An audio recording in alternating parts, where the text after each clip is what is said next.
No one in the Manhattan ballroom expected silence to be the loudest sound of the night. Inside the Whitmore Gala at the Grand Marquis Hotel in New York City, crystal chandeliers scattered light across marble floors polished to a mirror shine, while more than 300 of the most influential names in finance, media, and real estate gathered under one roof. Each conversation carefully measured, each smile carefully controlled, because nothing in this room ever happened without consequence. Richard Whitmore stood at the center of it all, a man whose name alone could shift markets, adjusting the cuff of his tailored charcoal suit as he prepared to announce what he believed would be the most defining decision of his legacy. Tonight was not just a celebration. It was a declaration of control, a public passing of power inside a company worth over $18 billion, and every camera in the room waited for his next sentence as if it could move stock prices by morning. His voice finally rose, steady and practiced, speaking of vision, discipline, and the future of Whitmore Industries. But beneath the polished tone, there was something heavier, an insistence that felt less like celebration and more like correction. On the right side of the room, Alexander Whitmore stood with perfect posture, his expression composed yet strained, the weight of expectation pressing behind his eyes as he prepared to be named heir, a role he had been conditioned to believe was inevitable yet never fully secured. Guests leaned in slightly without realizing it, the kind of unconscious attention that forms when power is about to shift in real time. Then Richard paused, not dramatically, not intentionally, but just long enough for uncertainty to slip into the space between words, and in that small fracture the room changed. Near the entrance, whispers began, subtle at first, then spreading with rapid certainty, because the double doors had opened without announcement, and no one entered the Whitmore Gala without invitation. Emma Carter stepped inside. The sound of her heels against marble was controlled, deliberate, each step cutting through the luxury like a reminder of something the room had tried to erase. She wore a black silk dress that did not compete with the opulence around her, but instead exposed it, as if simplicity itself had become a form of defiance. For a moment, recognition did not come, and in that delay she became something worse than forgotten. She became impossible. Richard's gaze locked onto her and held, the confidence in his posture tightening into something unreadable as memory collided with denial. Alexander followed his father's shift and then saw her too, his expression faltering for just a fraction of a second before he rebuilt it into caution. The room began to whisper her name without saying it, because history has a way of returning in rooms built to exclude it. Emma stopped, not at the edge but inside the center of attention she never asked for, her eyes steady, not searching for permission, not asking for acknowledgement, simply existing in a space that had already decided she did not belong. And then William Hayes appeared behind her, his presence quiet but absolute, as if he had been there all along, and the energy in the room shifted again, not through words, but through the unmistakable sense that something far larger than a family announcement had just begun to unfold. 3 hours before that moment inside the marble and crystal glow of the Manhattan ballroom, Emma Carter stood alone in a quiet hotel suite overlooking the city skyline, where thousands of lights flickered like distant decisions she no longer answered to.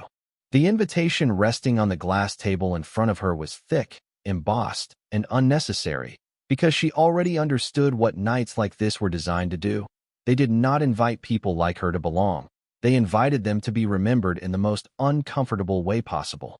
Her fingers did not tremble as she read the words about a succession announcement at Whitmore Industries, a company that had once been built on late nights she had witnessed from kitchen tables and early mornings she had supported without recognition. Back then, Richard Whitmore was not a name spoken in boardrooms. He was a man chasing loans, approvals, and chances that often ended in silence. And she had been there through every version of him the world never saw. Yet memory, like wealth, does not guarantee respect, and she had learned that lesson slowly, in moments that did not feel dramatic at the time, but later became irreversible. When the divorce papers were finally signed, there was no shouting, no public collapse, only a quiet finality that felt heavier than any argument could have been, as if the absence of conflict was itself the confirmation that she had already been removed from the story. Now, years later, she stood in front of a mirror in that suite, Adjusting the simple black dress, she had chosen not to impress anyone, but to remind herself that visibility was not the same as value. The city below moved without concern for her return. Taxis crossing intersections, people entering restaurants, executives preparing speeches that would never mention her name, and somewhere inside that distance she understood that tonight was not about invitation, it was about confrontation. At Whitmore Industries headquarters earlier that day, Richard Whitmore had walked through glass corridors with the confidence of a man who believed history only moved forward in the direction he pointed it, discussing legacy, structure, and the future with advisors who nodded more than they spoke. Alexander Whitmore followed beside him, learning not just how to inherit power, but how to perform certainty, even when certainty was not fully earned. In a private conference room sealed from public view, William Hayes reviewed documents that most people in the company had never seen, his expression calm in the way only someone deeply familiar with hidden structures could be, the kind of calm that does not react because it already knows the outcome is not uncertain.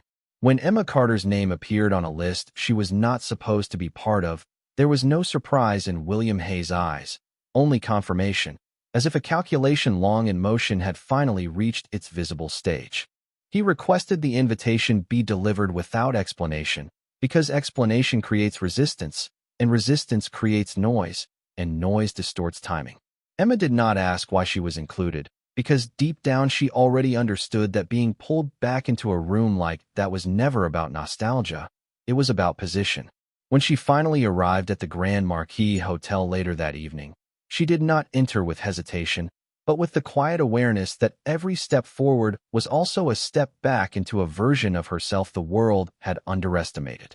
The city lights reflected in the glass doors as she approached, and for a brief moment before she crossed the threshold, she understood something simple and irreversible, that silence had always been mistaken for absence, and tonight, silence would no longer be enough to keep her out of the story that had once been written without her name. Inside the Grand Marquis Hotel ballroom, the air had shifted into something heavier than silence. It was anticipation without permission, the kind that spreads when people realize they are no longer fully in control of the narrative unfolding in front of them. Emma Carter stood just inside the entrance, not moving further than necessary, as if the room itself needed time to adjust to her existence. Crystal chandeliers above continued to glow with practiced elegance, but beneath that surface beauty, attention had fractured across hundreds of faces that now struggled to place her in the present without recalling the past. Richard Whitmore turned slowly, his expression locked between recognition and refusal, as though seeing her required him to renegotiate every assumption he had already finalized about tonight. Alexander Whitmore followed his father's gaze and felt the subtle collapse of certainty that comes when a controlled moment is no longer controlled. William Hayes remained slightly behind Emma, his posture calm, his presence understated but impossible to ignore, like a signature on a document no one had yet been allowed to read. Emma did not advance further. She simply let the room acknowledge her at its own pace, because power does not always announce itself loudly. Sometimes it arrives by refusing to disappear. A faint murmur moved through the guests, names half-spoken and quickly corrected, memories being cross-referenced in real time as people tried to reconcile the woman they thought they knew with the woman standing in front of them now. Richard finally spoke her name, but it carried none of the familiarity it once had. Instead, it sounded like a question he did not intend to ask. Emma met his gaze without urgency, without anger, without explanation, and in that silence the imbalance between them became visible to everyone watching.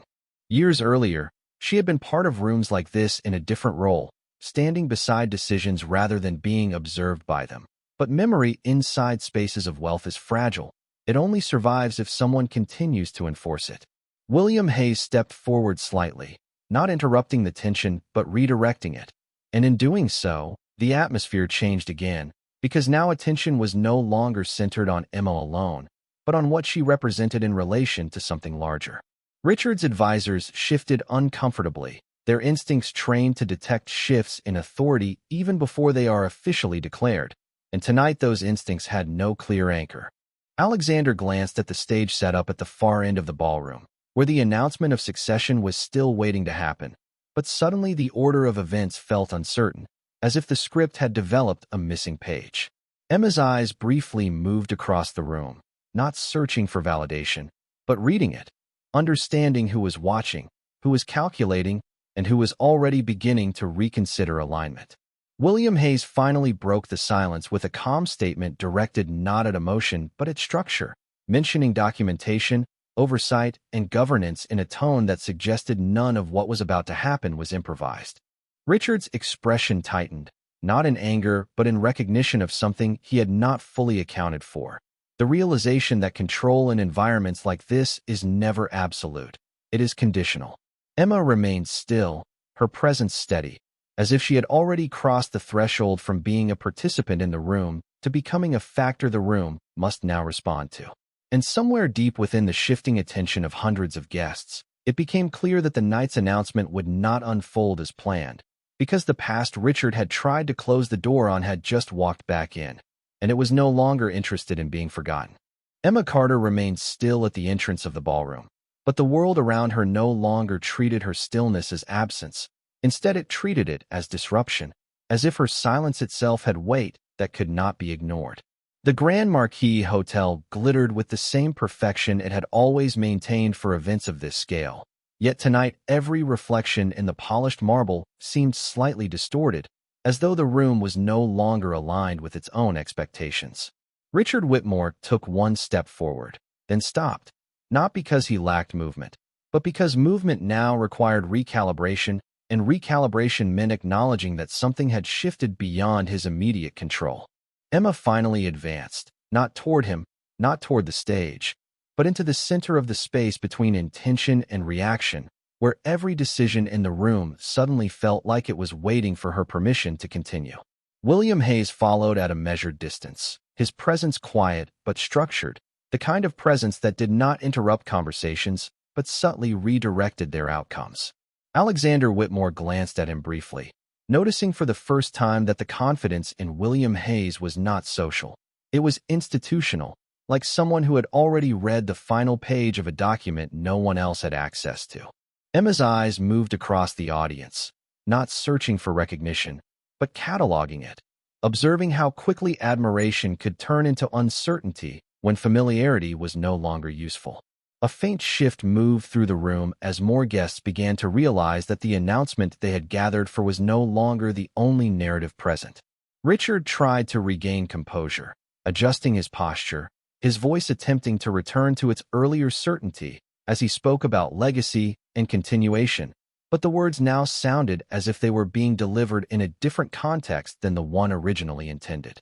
Emma listened without reaction, her expression unchanged, not because she was detached, but because she was no longer participating in the emotional structure of the room as it had been designed. Behind her, William Hayes took a single step forward and spoke calmly, not raising his voice, not demanding attention, but anchoring it, referencing governance structures and voting authority within Whitmore Industries in a way that caused several board members in the audience to exchange immediate, uneasy glances. It was not the content of his words that shifted the atmosphere. It was the implication that the structure of control being discussed was already active, not theoretical. Alexander Whitmore looked toward his father, searching for confirmation that this was still within the boundaries of what had been planned, but Richard's silence answered before any explanation could be formed.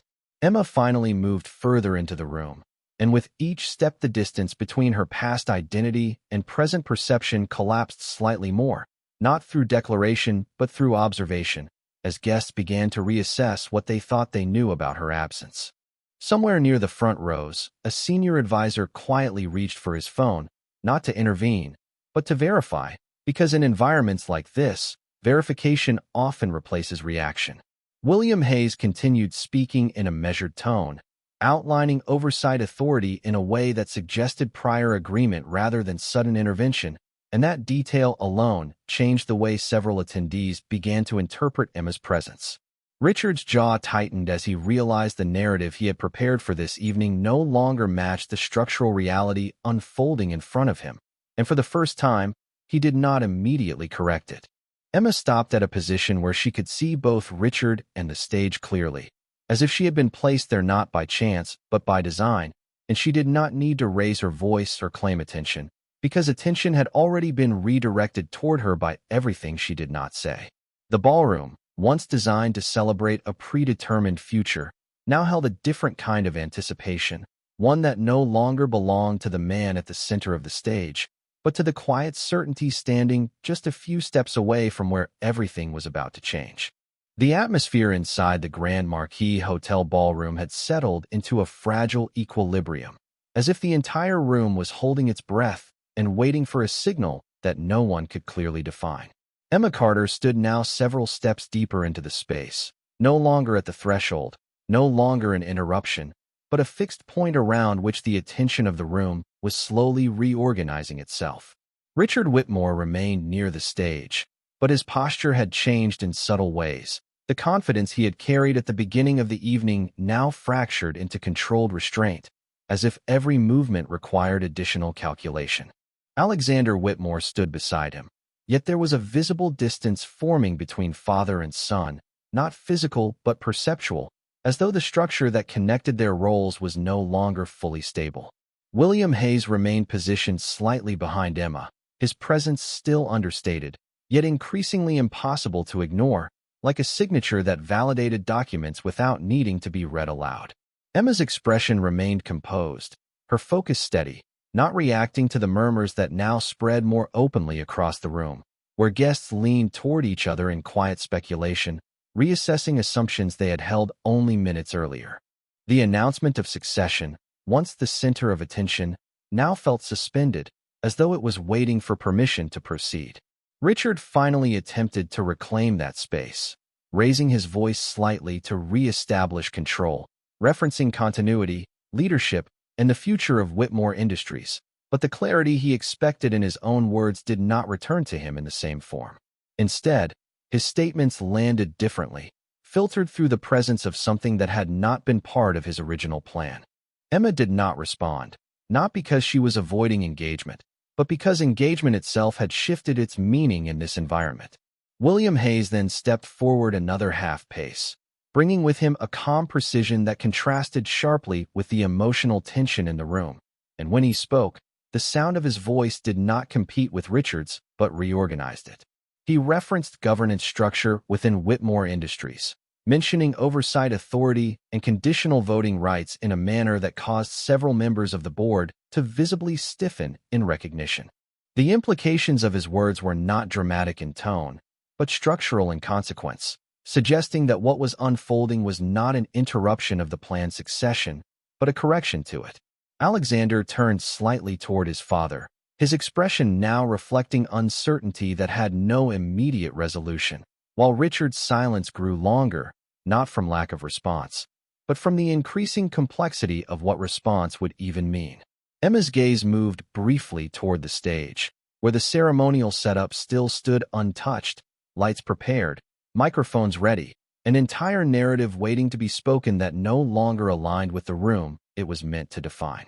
Guests in the front rows adjusted their posture, some lowering their eyes to their phones, others simply watching without blinking, as if the act of observation itself might determine where authority would settle.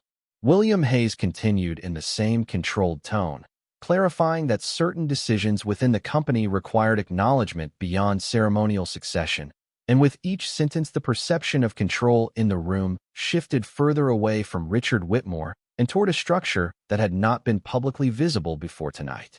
Emma remained still throughout, not asserting dominance, not seeking validation, but occupying a position that now felt increasingly central simply because the room had decided to move around her. Richard finally looked at her again, this time not with disbelief, but with a recognition that carried more weight than either accusation or denial. The ballroom, designed to celebrate a predetermined transfer of legacy, now existed in a suspended state of uncertainty, where every participant understood that the outcome was no longer anchored to expectation, but to something far less visible and far more definitive that was only beginning to reveal itself. The tension inside the Grand Marquis Hotel ballroom had evolved into something quieter but far more dangerous, a stillness that no longer felt like anticipation but like the pause before a structural collapse. Emma Carter stood at the center of that stillness without moving, her presence no longer treated as an interruption but as an unavoidable variable that the room had to integrate into its understanding of reality. Richard Whitmore remained near the stage, yet the confidence that had defined his entrance earlier in the evening now appeared layered with restraint, as if every word he considered speaking had to pass through an internal negotiation before it could be released. Alexander Whitmore stood slightly behind him, his posture still formal but increasingly rigid, as though the foundation beneath his expectations had begun to shift in ways he could not fully trace.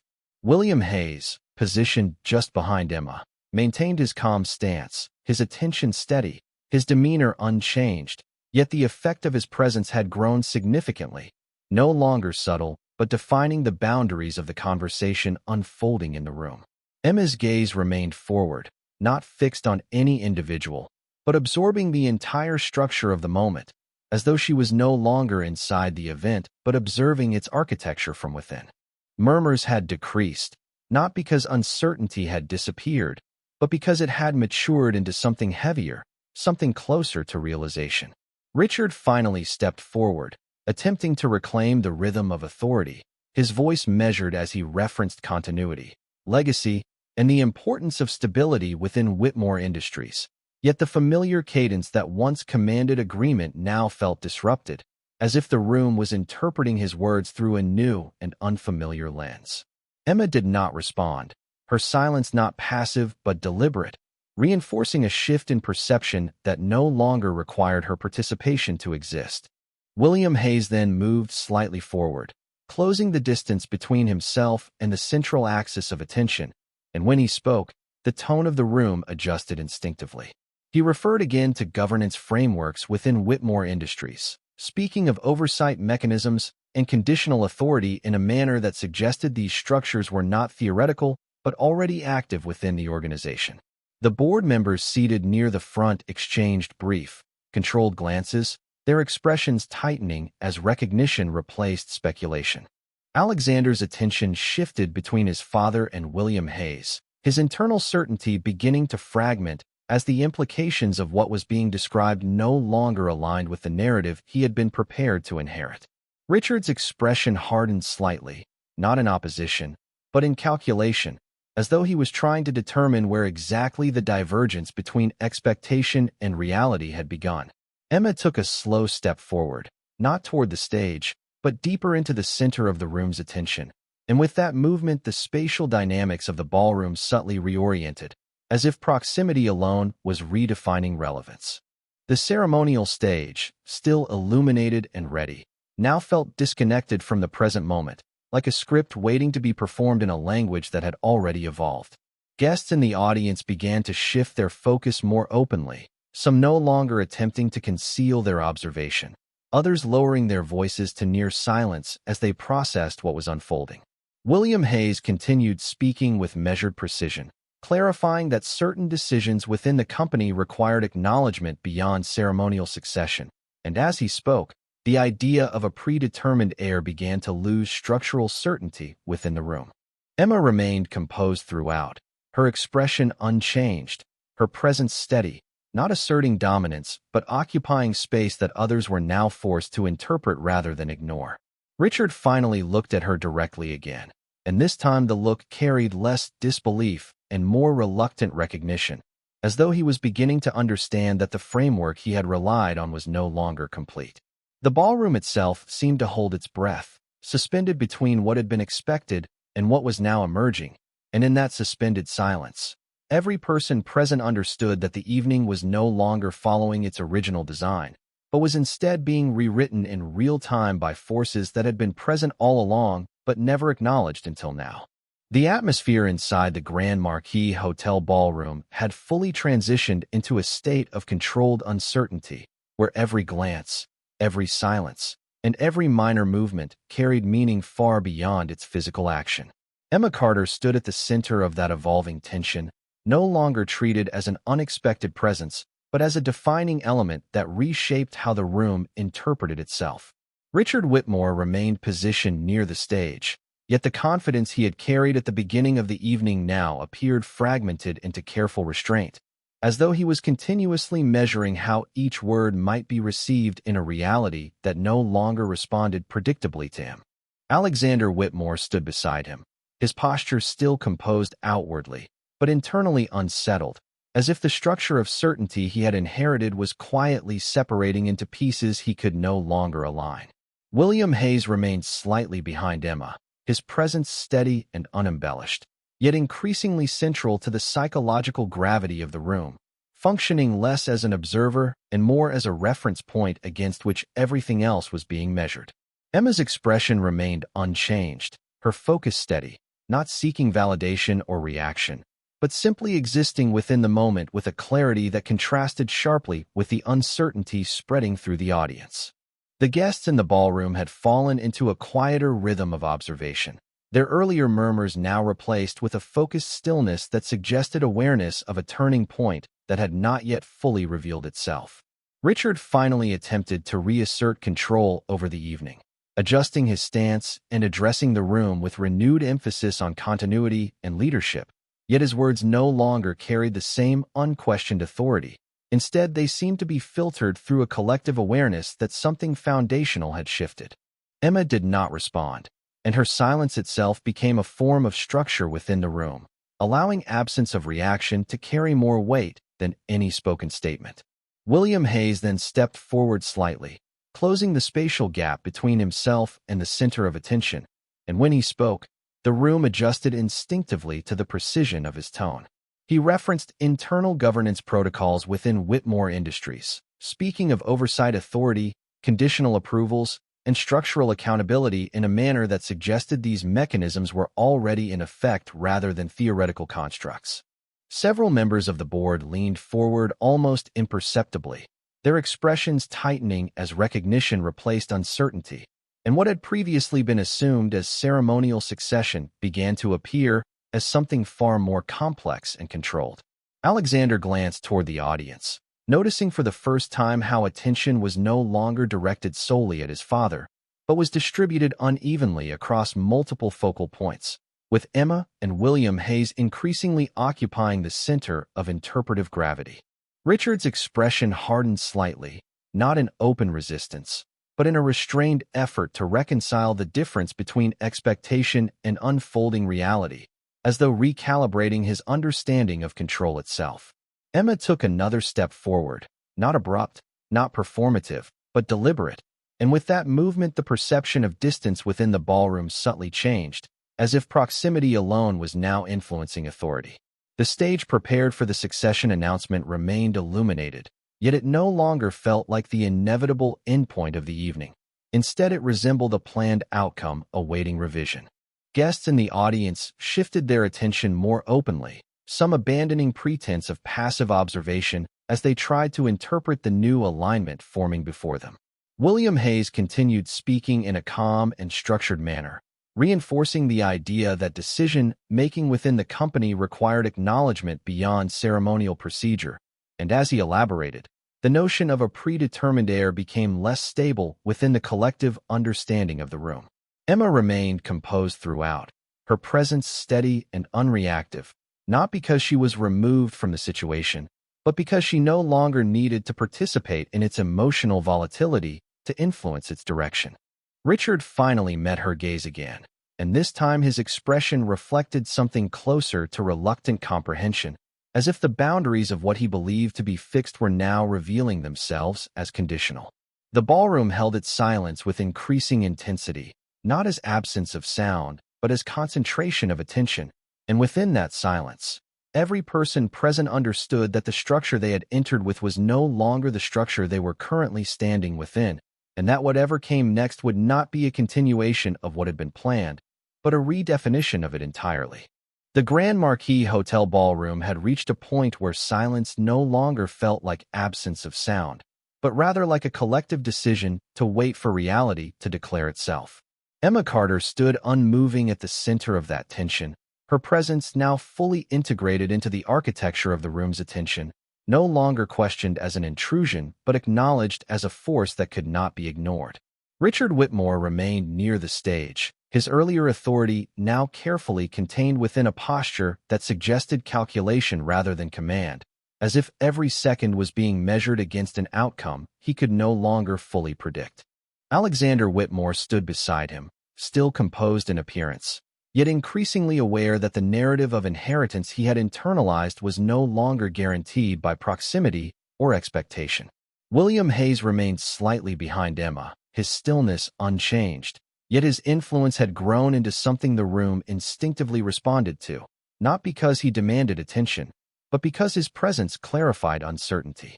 Emma's gaze remained steady, moving only slightly as she observed the shifting reactions around her, not seeking validation, but absorbing the transformation of the space itself as perception realigned. The audience, once unified by anticipation of a succession announcement, now appeared divided into silent assessments, each person recalculating what they believed they were witnessing.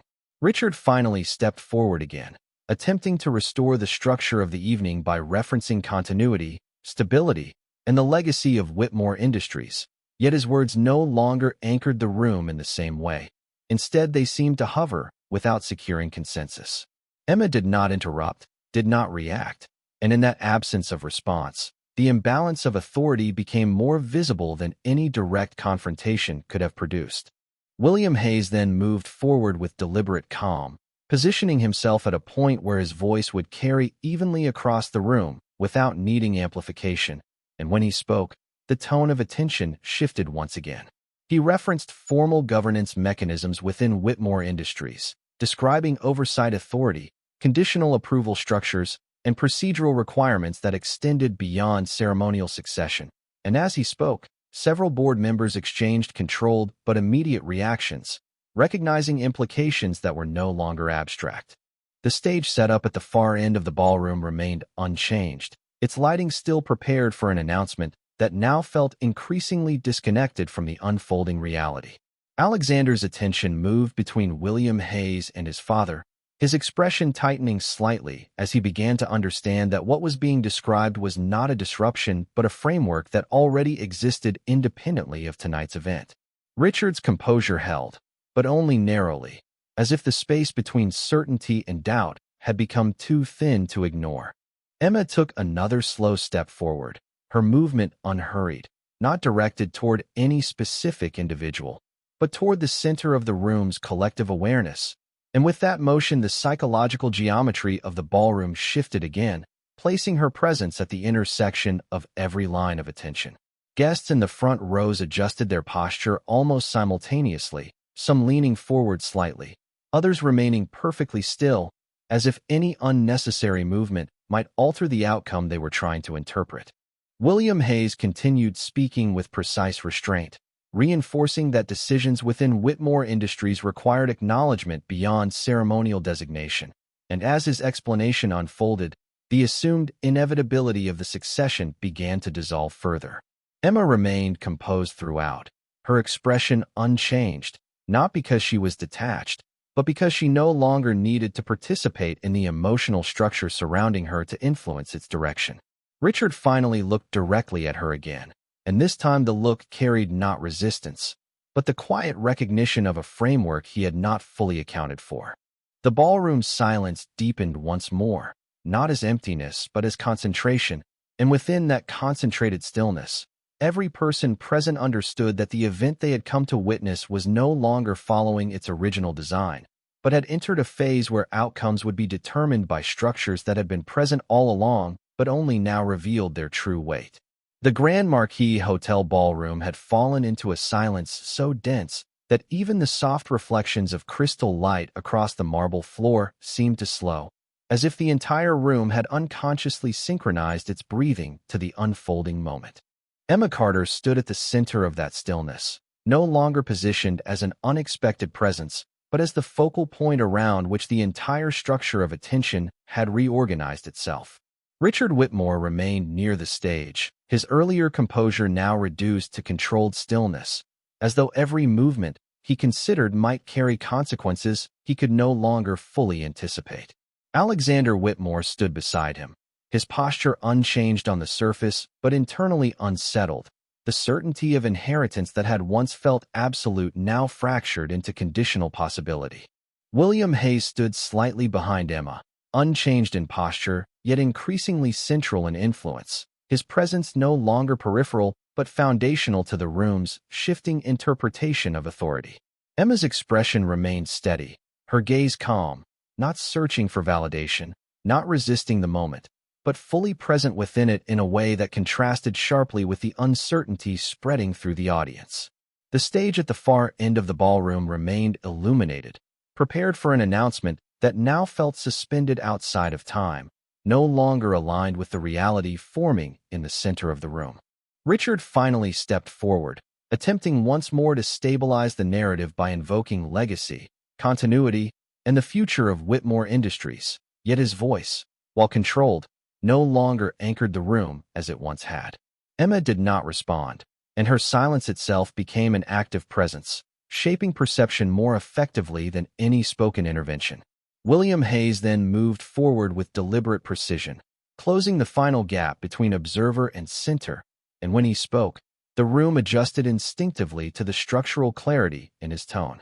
He referenced governance authority within Whitmore Industries, outlining oversight mechanisms, conditional voting rights, and procedural hierarchies that extended beyond ceremonial succession.